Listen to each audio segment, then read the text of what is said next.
today bring peace into the world. Bring peace into the world. We are living in some very challenging times. And each of us has the ability and the responsibility to bring peace into our world. And so I felt today was the day that I should bring a message of peace. Today is part of the season for nonviolence. And it is 64 days between the anniversaries of the deaths of Mohandas Gandhi on January 30th and Martin Luther King Jr. on April the 4th.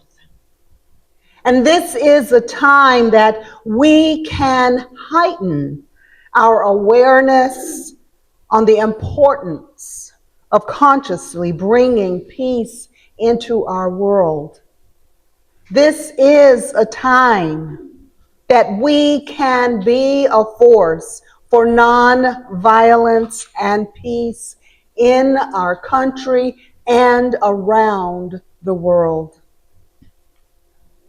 Because we know through the practice of our third and fifth principles of unity that our thoughts, words, and actions create ripples of energy that go beyond us. Mindful reflection on peace can bring calm to an otherwise stressful and chaotic situation.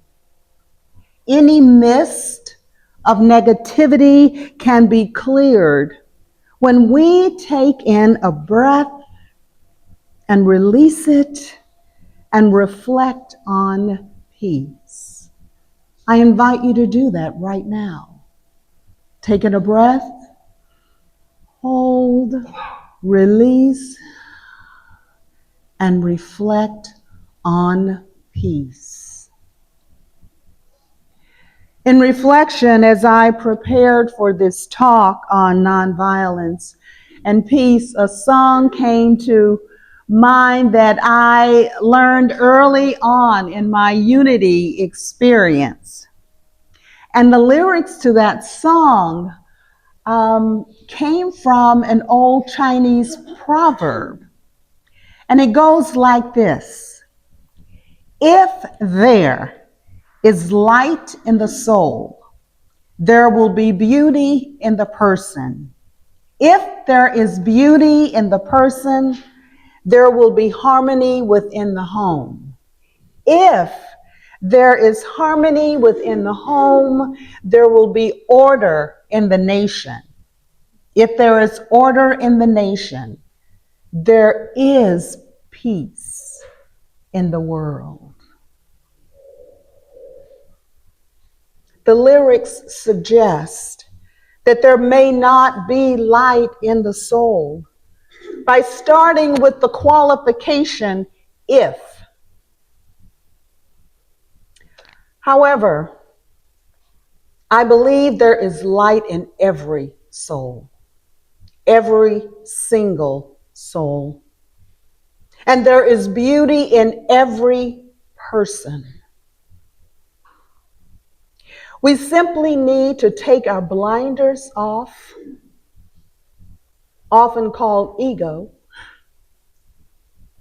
and allow ourselves to see the inherent light and beauty in every person, including ourselves. And when we do that, we're able to envision and create a nation and world of harmony, order, and peace. But it starts with willingness. I am willing to see the light. I am willing to see the light. Say that silently. I am willing to see the light. Gandhi said, when the mind is completely filled with God's Spirit, one cannot harbor ill will or hatred towards anyone, and reciprocally, the enemy will shed his enmity and become a friend. It is not my claim that I have succeeded in converting enemies into friends, but when the mind is filled with God's peace, all hatred ceases. When the mind is filled with God's peace, all hatred ceases. And echoing Gandhi's words, Martin Luther King Jr. said, "Non-violence is a powerful and just weapon which cuts without wounding and ennobles the one who wields it. It is a sword that heals. I believe that unarmed truth and unconditional love will have the final word in reality. Love is the only force capable of transforming an enemy into a friend. Love is the only force capable of transforming an enemy into a friend." Think on that. Both men, Gandhi and King, use the spiritual practices of love and nonviolence as the foundation to achieve their goals of ultimate peace. They both use prayer as a means of returning to God for inspiration, spiritual understanding, and strength. They both use prayer to mine the love that was within in order to be able to manifest it in outer situations that called for large doses of love and compassion. Situations that were dangerous, physically and psychologically, situations that called for nonviolent resistance persistently. Gandhi said, "Prayer from the heart can achieve what nothing else can in the world. We achieve that purity of heart when it is emptied of all but love." And so when we release anger and fear and jealousy, the urge to retaliate, and any other emotion that does not serve the highest and best for all involved, not just some, not just our friends, not just our country, but all involved, and allow the love that always resides within us to fully express itself, we can achieve what no other means can. We can achieve justice and peace in our world. I love what Martin Luther King says. Whatever affects one directly affects all indirectly. I can never be what I ought to be until you are what you ought to be. This is the interrelated structure of reality. And we call oneness in unity. We are interrelated. If you are unjustly treated, that injustice affects me because we're interrelated. We're one. We may look differently. We may walk differently. We may talk differently. We may come from different backgrounds, but we're one. We're interrelated. There's a Buddhist saying that teaches this: if we could see the miracle of a single flower, our whole life would change. If we could see the miracle of a single flower, our whole life would change. And if we could see each other in that single flower, our whole life would change.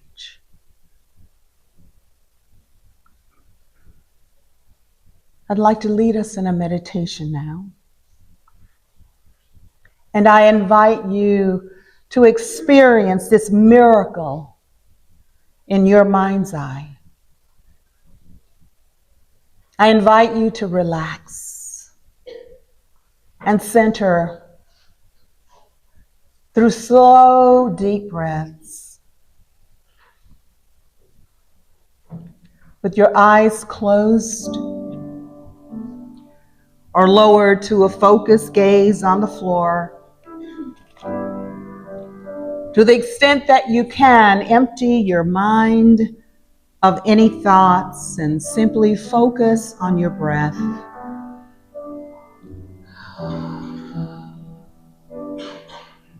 If and when other thoughts arise, just let them pass like clouds in the sky. And return your attention to your breath. Now bring into focus a closed bud of your favorite flower. And as you continue to focus on the bud, it begins to open. Slowly, the bud opens until it is fully in bloom. This gorgeous bloom, as you gaze into it, more closely reveals its center. And in that center, you see your reflection. And as you look even closer, you see your power. And that power is your caring heart, your compassionate spirit. You are radiant. You are glowing. You are magnificent. A magnificent healing light. Breathe in this vision. Breathe in this possibility. And on each breath, smile with assurance. On each breath, affirm silently to yourself, my power is a caring heart. My power is a compassionate spirit. And finally affirm, my power is peace. Peace. Breathe into this vision, in and out from your heart space. This vision,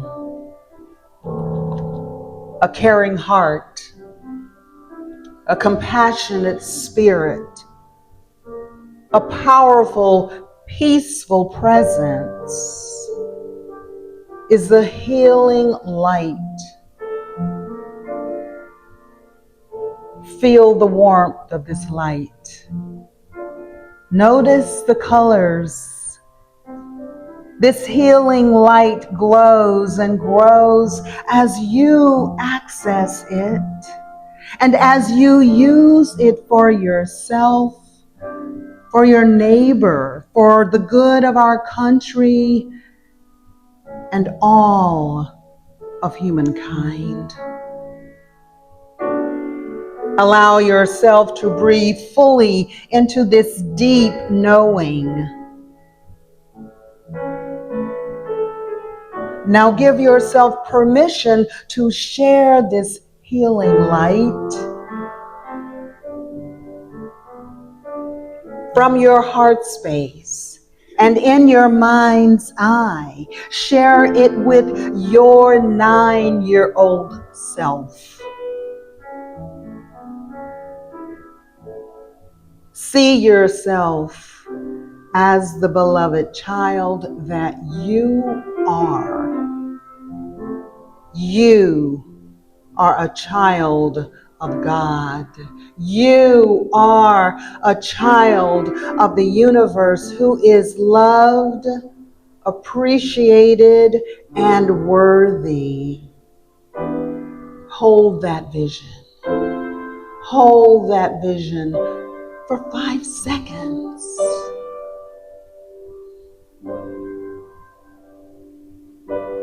Now give yourself permission to share your healing light with another person in your past or present experience who has mistreated you or someone you love. You are sharing the warmth of this healing light with another who needs healing. Jesus showed the world that it is within each of us to heal. In the Sermon on the Mount, he said, "Blessed are the peacemakers." You are a peacemaker.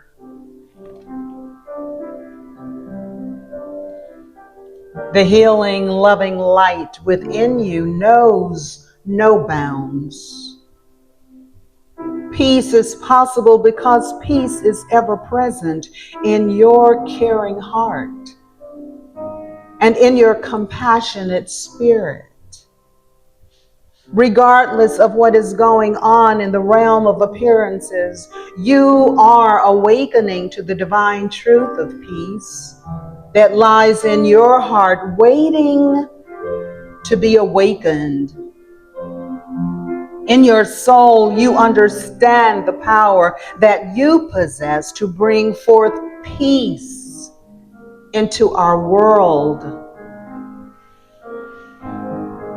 And as you continue to have your eyes closed, repeat after me. Peace is possible. Peace is present. I am the peace that I wish to see.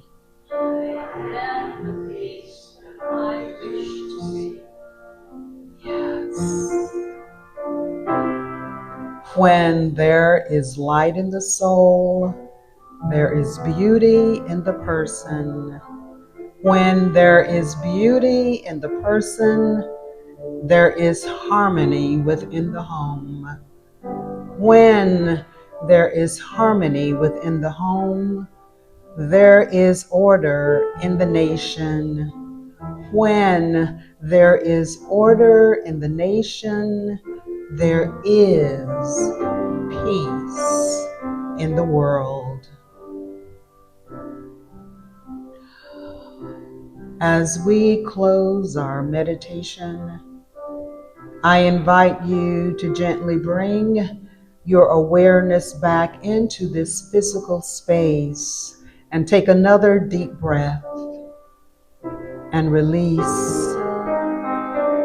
Slowly open your eyes.